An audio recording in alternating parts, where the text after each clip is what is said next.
Assalamualaikum warahmatullahi wabarakatuh. Perkenalkan, saya Linggar Marit Fajindani, mahasiswa tugas akhir bimbingan Ibu Retno Kusumaningrum dengan Ibu Sukmawati Nur Endah. Di sini saya akan mempresentasikan hasil penelitian skripsi saya yang berjudul Aspect Based Sentiment Analysis pada ulasan hotel berbahasa Indonesia menggunakan model long short term memory dengan attention mechanism. Pertama adalah latar belakang. Pariwisata merupakan salah satu sektor penunjang ekonomi di Indonesia dan mengalami perkembangan. Menurut data dari Badan Pusat Statistik, dari bulan Januari sampai Oktober 2021, Indonesia kedatangan wisatawan mancanegara sebanyak 1,33 juta orang. Selain itu, teknologi juga berkembang di Indonesia dengan meningkatnya jumlah startup di Indonesia. Menurut data dari Startup Ranking, Indonesia menempati peringkat kelima dengan startup terbanyak di dunia. Kombinasi dari dua hal ini menghasilkan banyak bermunculan startup dengan layanan pemesanan hotel secara daring. Nah, startup tersebut memberikan fitur berupa masukan ulasan dari pengguna terhadap hotel-hotel yang telah mereka kunjungi. Nah, ulasan yang diberikan pengguna dapat membahas berbagai aspek pada hotel, serta tiap ulasan dapat membahas aspek-aspek dengan sentimen yang berbeda, yaitu sentimen positif, negatif, maupun netral. Namun, ulasan yang terdapat di startup tersebut kebanyakan hanya berupa fitur rating atau bintang, sehingga kurang merepresentasikan aspek dan sentimennya. Maka dari itu diperlukan model analisis yang dapat mengenali aspek dan sentimen secara menyeluruh dan komprehensif, yaitu aspect based sentiment analysis. Penelitian mengenai aspect based sentiment analysis telah dilakukan sebelumnya. Yang pertama, terdapat penelitian yang menggunakan metode berbeda untuk melakukan deteksi aspek dan klasifikasi sentimen. Di sini LDA yang pertama, LDA digunakan untuk deteksi aspek dan LSTM digunakan dengan untuk klasifikasi sentimen. Sedangkan penelitian yang kedua, token embedding, dilakukan untuk deteksi aspek, BigGrou-nya untuk klasifikasi sentimen. Nah, maka dari itu selanjutnya ada penelitian yang menggunakan deep learning model convolutional neural network. Nah, CNN ini karena sudah deep learning, jadi ekstraksi fitur dilakukan sudah secara otomatis, dan proses deteksi aspek dan klasifikasi sentimen dilakukan pada proses yang sama pada saat yang sama, sehingga tidak terpisah seperti pada penelitian sebelumnya. Namun CNN secara umum umumnya digunakan pada kasus klasifikasi citra, sehingga ketika memproses data sekuensi yang panjang seperti teks, terkadang tidak dapat menangkap informasi konteks pada kalimat. Kemudian maka dari itu terdapat penelitian menggunakan model long short term memory. Nah, long short term memory dapat memproses sekuensi data yang panjang, namun di sini masalahnya dia tidak memprioritaskan kata yang memiliki informasi penting, yaitu informasi yang berupa aspek dan sentimen yang penting untuk output klasifikasi, sehingga long short term memory memprioritaskan seluruh kata dengan prioritas yang sama. Maka dari itu penelitian ini mengusulkan penggunaan LSTM dengan attention mechanism, sehingga diharapkan dapat memprioritaskan kata-kata yang memiliki informasi penting untuk output klasifikasinya nanti, yaitu yang mengandung aspek dan sentimen. Selanjutnya adalah tinjauan pustaka. Berikut adalah penelitian mengenai ABSA pada ulasan berbahasa Indonesia. Nah, di sini penelitian 1 dan 4 merupakan penelitian yang menggunakan metode berbeda pada deteksi aspek dan klasifikasi sentimen. Kemudian selanjutnya adalah penelitian mengenai text classification pada yang dilakukan dengan attention mechanism.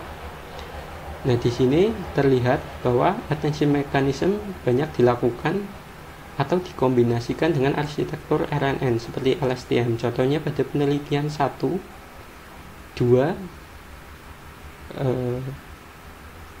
4, dan juga 6.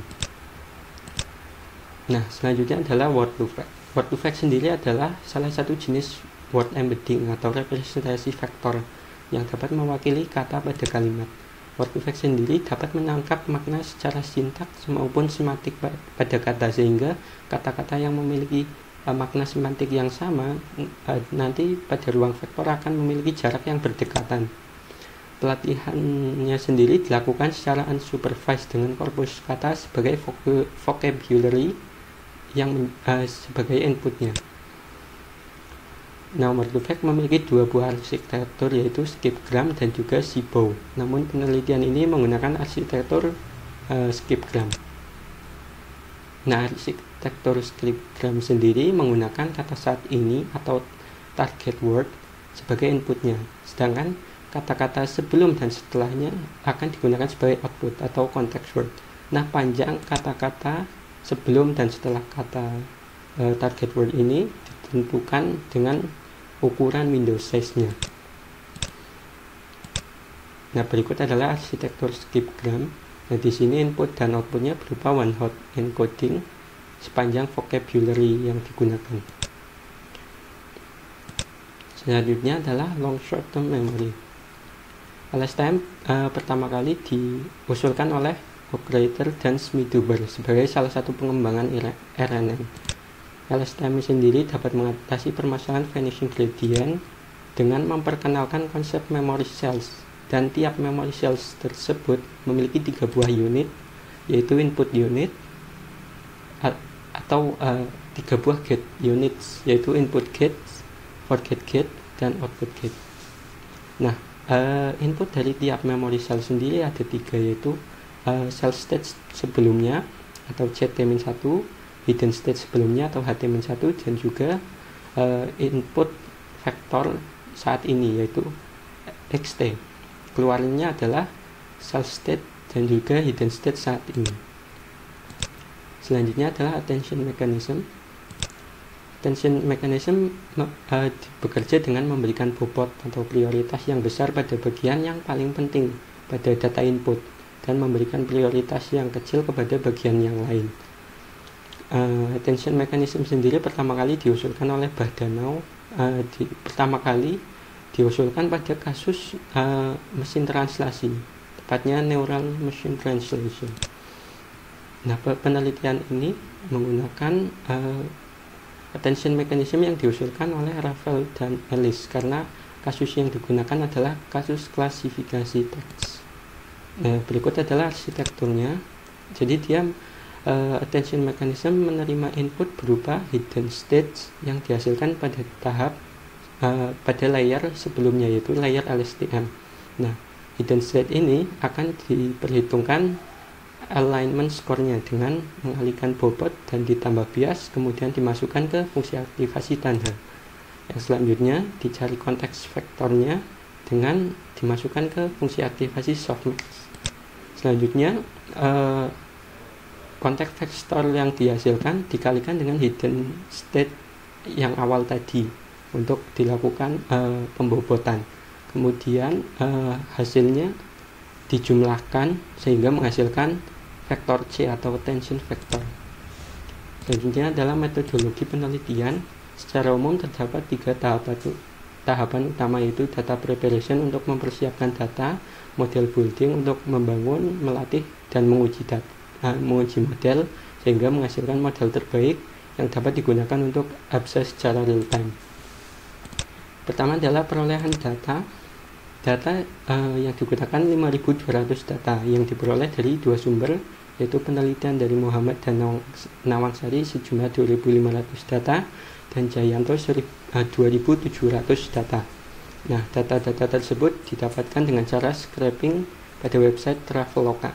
Kemudian data nantinya dibagi menjadi 2, yaitu data development yang terdiri dari data training dan data validasi sebanyak 5.000 dan data testing sebanyak 200. Nah, data tersebut telah mengalami pelabelan.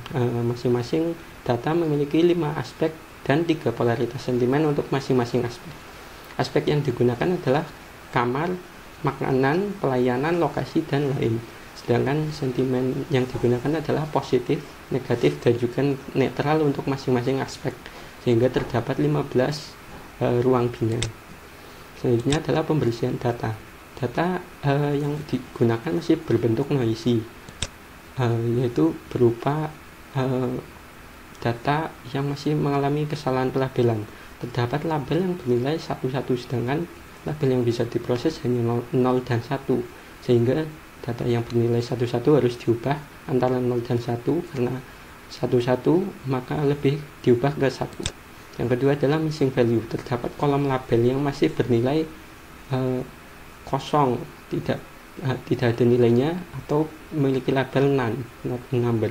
Sedangkan kembali lagi, data hanya bisa diproses jika nilainya 0 dan 1. Maka dari itu kolom yang kosong atau berlabel none akan diberi nilai 0. Ini adalah contoh tabel data yang masih noisy. Selanjutnya adalah tahap pra-pemrosesan data. Data ulasan yang menjadi input pertama akan mengalami cachefolding, yaitu mengubah semua huruf menjadi huruf kecil, dan kemudian akan dilakukan filtering atau mengeliminasi karakter atau kata yang dinilai tidak penting dan dapat mempengaruhi proses klasifikasi. Selanjutnya dilakukan stemming atau mengubah kata menjadi bentuk dasarnya. Selanjutnya adalah tokenisasi, yaitu memecah dokumen menjadi bentuk token kata. Yang selanjutnya adalah dilakukan proses padding, yaitu menyelaraskan atau menyeragamkan seluruh data sehingga memiliki panjang yang sama dengan menambahkan token padding. Selanjutnya yang terakhir adalah vektorisasi, yaitu mengubah data menjadi representasi numerik. Selanjutnya outputnya adalah data yang sudah dilakukan pra-pemrosesan dan juga vectorizer atau kamus kata dan representasi numeriknya. Selanjutnya adalah pelatihan word effect. Di sini menggunakan parameter terbaik dari penelitiannya Muhammad. Dengan parameter arsitekturnya skipgram, metode evaluasinya hierarchical softmax, dimensinya 300 dan window size-nya 3. Keluarannya adalah model itu sendiri dan embedding matrix yang nanti digunakan pada arsitektur LSTM dan attention mechanism. Nah, data yang berjumlah 5200 dibagi menjadi development data sebanyak 5000 dan testing data sebanyak 200. Development data sendiri dibagi menjadi data training dan data validasi dengan proporsional 90/10% dengan menggunakan default cross validation. Nah, ini adalah arsitektur dari LSTM dengan attention mechanism. Pertama, layer input akan menerima input berupa data yang telah dilakukan pra-pemrosesan. Di sini panjangnya adalah 398 yang akan diinputkan ke layer embedding. Nah, layer embedding ini menggunakan embedding matrix yang digunakan pada pelatihan word to fact. Di situ data yang menjadi input akan diterjemahkan ke vektor representasi word to fact-nya, sehingga nanti ukurannya menjadi 398 dikali 300. Kemudian dilanjutkan ke layer LSTM. Layer LSTM sendiri memiliki keluaran berupa hidden units, yang mana hidden units ini akan menjadi masukan dari attention layer, dan hidden units yang menjadi keluaran LSTM adalah hidden units pada seluruh time step atau memory cells. Dan panjang dari keluaran hidden units tergantung nanti parameter yang digunakan pada proses pelatihan. Nah, attention layer sendiri nanti akan menghasilkan attention vector dengan sepanjang parameter hidden units tersebut, yang nantinya akan dilanjutkan ke fully connected layer 1 dan 2 yang memiliki panjang masing-masing 1200 neuron dan 600 neuron. yang kemudian dilanjutkan ke layer output yang untuk melakukan klasifikasi dengan panjang 15 neuron sesuai label aspek dan sentimennya. Loss function-nya adalah binary cross entropy dengan optimizer Adam. Nah, pengujian dan evaluasi di sini dilakukan menggunakan model hasil pelatihan. Nah, hasil prediksi akan dibandingkan dengan label yang sebenarnya dengan menggunakan metode evaluasi F1 score, yaitu di sini jenisnya adalah micro average F1 measure. Perhitungan dari micro average F1 measure akan menggunakan confusion matrix untuk menghitung precision dan recall-nya. Sini adalah contoh tabel confusion matrix. Sini adalah rumus dari precision, recall, serta micro average F1 measure-nya. Oke, selanjutnya adalah hasil dan pembahasan. Nah, ini adalah skenario pengujian yang akan dilakukan. Di sini skenario pertama adalah untuk menguji pengaruh perubahan hidden units terhadap F1 score. Parameter hidden units yang digunakan adalah 32, 64, 128, dan 256. Kemudian skenario 2 adalah menguji pengaruh dropout pada LSTM terhadap nilai F1 score. Dropout yang digunakan adalah 0,2, 0,3, dan 0,5. Kemudian skenario yang ketiga adalah menguji pengaruh recurrent dropout terhadap nilai F1 score-nya. Nah, nilai dari recurrent dropout sendiri sama seperti dropout-nya. Hidden unit sendiri mengacu pada jumlah neuron yang terdapat pada memory cell LSTM. Dropout sendiri adalah teknik untuk menghilangkan beberapa neuron pada proses pelatihan, sedangkan recurrent dropout adalah teknik dropout yang dilakukan pada recurrent units LSTM. Nah, hasil dari 3 skenario ini akan menghasilkan model terbaik yang akan dihasilkan pada skenario 4, yang kemudian model terbaik tersebut akan digunakan pada skenario 5, yaitu membandingkan dengan hasil penelitian sebelumnya, serta skenario 6, yaitu pengujian ABSA secara real time. Nah, hasil dan analisis dari skenario 1. Di sini adalah pengaruh parameter hidden units terhadap F1 score. Jika dilihat grafiknya, terdapat pola menaik, dan pola menaik ini terhenti pada hidden units 128 yang juga menjadi nilai tertinggi. Nah, pola tersebut turun terutama pada nilai 256. Kemudian hasil analisis skenario 2 bisa dilihat bahwa dropout 0,3 memberikan hasil yang terbaik. Dropout 0,2 malah menghasilkan yang paling rendah. Ini bisa terjadi karena tidak terjadi peningkatan pada proses generalisasi, sehingga pelatihan tidak terlalu berpengaruh atau berbeda. Kemudian nilai dropout 0,5 sendiri masih di atas 0,2, namun masih rendah atau di bawah 0,3. Ini karena neuron yang dihilangkan terlalu banyak, sehingga proses pembelajaran atau pelatihan tidak efektif. Nah, kemudian skenario 3 yaitu recurrent dropout. Di sini juga memberikan hasil terbaik pada nilai 0,3. Nah, di sini nilai 0,5 menjadi nilai terendah. Ini dikarenakan recurrent dropout adalah dropout yang diterapkan pada recurrent units, sehingga mempengaruhi bagaimana memory cell mengingat memory cell pada time step sebelumnya. Sehingga jika neuron dihilangkan terlalu banyak, maka memory cell akan kehilangan kemampuan untuk mengingat kata-kata sebelumnya. Maka dari itu 0,3 merupakan nilai dropout yang tepat atau pas, karena nilai 0,2 masih berada di bawahnya, di mana generalisasi tidak terlalu terjadi peningkatan. Kemudian skenario 4 adalah membuat model terbaik yang dihasilkan dari hasil skenario 1-3. Nah, di sini didapatkan hidden unit 128, dropoutnya 0,3 dan juga recurrent dropoutnya 0,3 dan menghasilkan nilai advance score sebesar 0,7628 sekian atau sekitar 76,28%. Nah, skenario 5 adalah memperbandingkan hasil model usulan dengan penelitian sebelumnya. Nah, model usulan di sini terbukti dapat meningkatkan nilai advance score sebesar 0,01005 sekian atau sekitar 1,005%, yang mana model usulan ini menggunakan attention mechanism, sedangkan penelitian sebelumnya tidak menggunakan attention mechanism.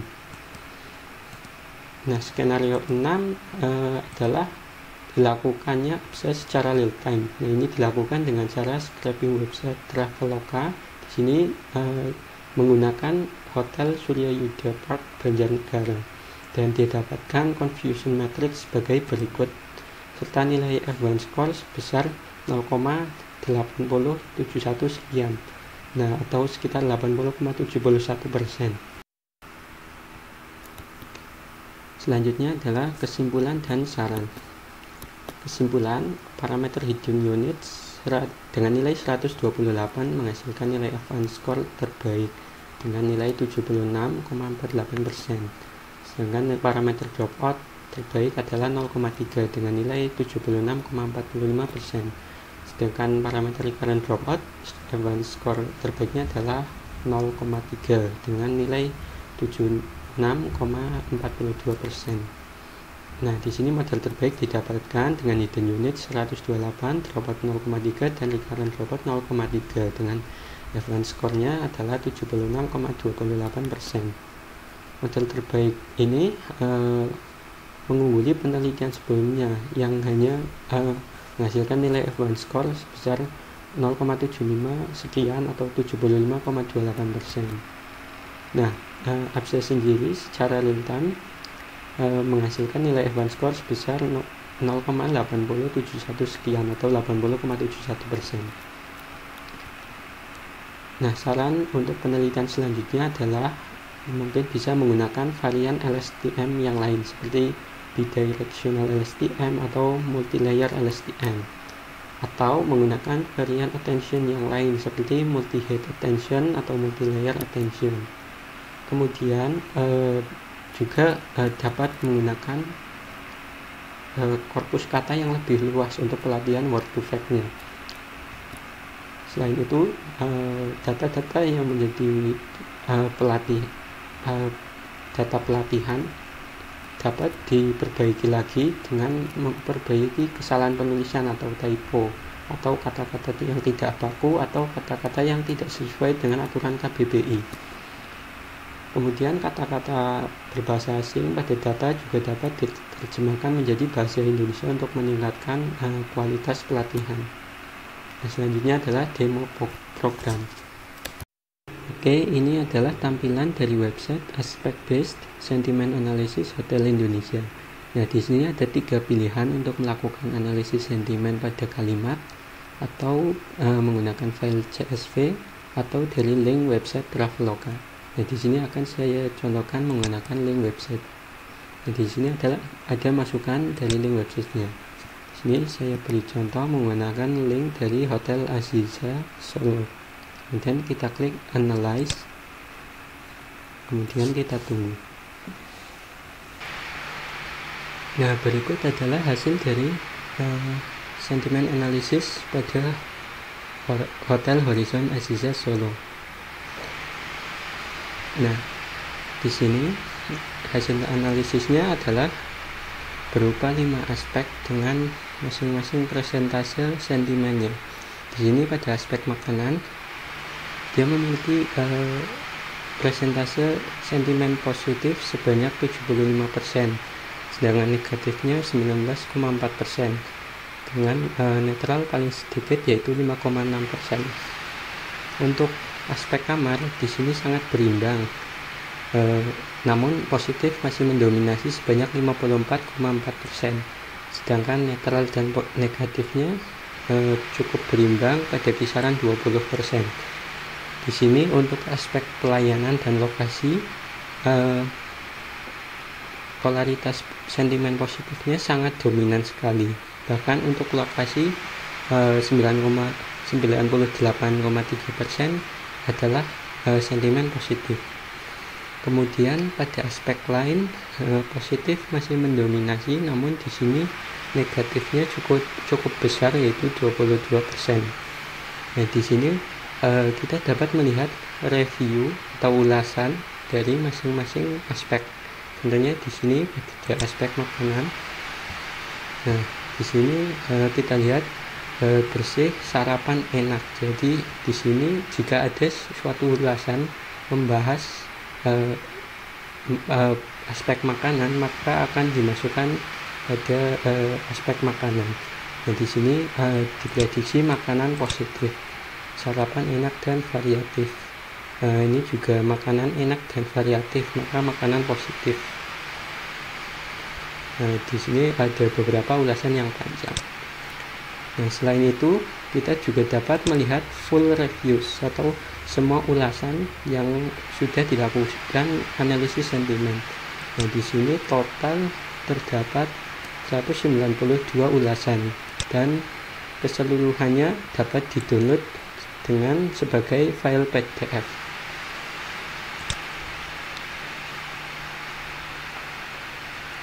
Nah, file akan berbentuk seperti ini, kemudian disimpan pada tempat yang diinginkan. Demikian presentasi dari hasil penelitian tugas akhir saya. Terima kasih. Wassalamualaikum warahmatullahi wabarakatuh.